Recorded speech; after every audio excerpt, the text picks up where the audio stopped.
Les discussions pourraient donc se poursuivre jusqu'à cette date du 31 décembre et il faut peut-être se préparer à l'absence d'accord.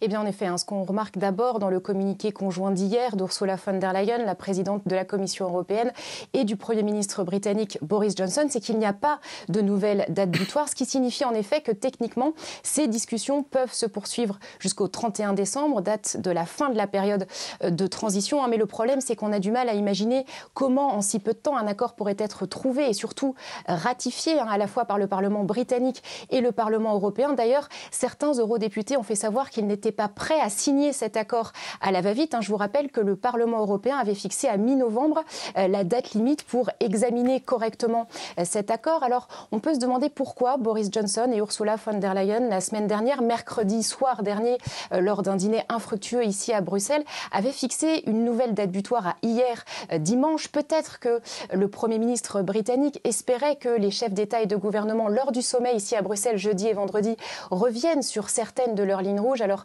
ça n'a pas été le cas. Les chefs d'État et de gouvernement n'ont finalement que très peu évoqué le sujet du Brexit, laissant le soin à la Commission européenne, comme depuis le départ dans ces négociations, de négocier au nom des 27. Alors, on sent bien depuis hier qu'on est dans la situation où aucune des parties ne veut être la première à quitter la table des négociations et être tenue responsable de cet échec.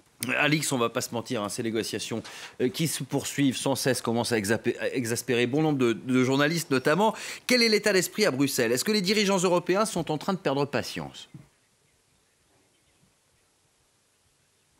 Eh bien, écoutez, la journée va commencer ici à Bruxelles par une rencontre entre Michel Barnier et les ambassadeurs des 27, rencontre durant laquelle le négociateur européen va faire un énième point sur la situation des négociations. Il y en a eu beaucoup, des réunions comme ça, évidemment, les derniers mois à Bruxelles. La présidente de la Commission européenne, Ursula von der Leyen, soulignait hier dans sa très courte allocution l'épuisement des équipes, ces négociateurs qui négocient depuis maintenant 9 mois cette relation future entre Londres et Bruxelles, avec au cœur du problème des positions qui semblent irréconciliables sur certains points. D'un côté, Londres veut être libérée de toute règle européenne à la fin de la période de transition. De l'autre, l'Union européenne est prête à donner un accès privilégié à son marché unique, mais justement uniquement si Londres s'aligne sur certains standards. On le sait, il y a aussi le problème de la pêche, le problème de trouver un mécanisme aussi de règlement des différends. Alors, il y a une dizaine de jours, certains États membres se sont inquiétés que la Commission européenne fasse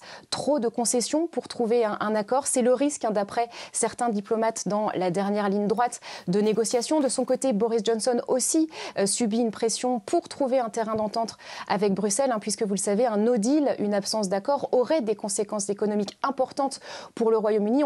On évalue ces conséquences à 2 points de PIB. Alix Le Bourdon depuis Bruxelles pour France 24. Merci beaucoup, Alix.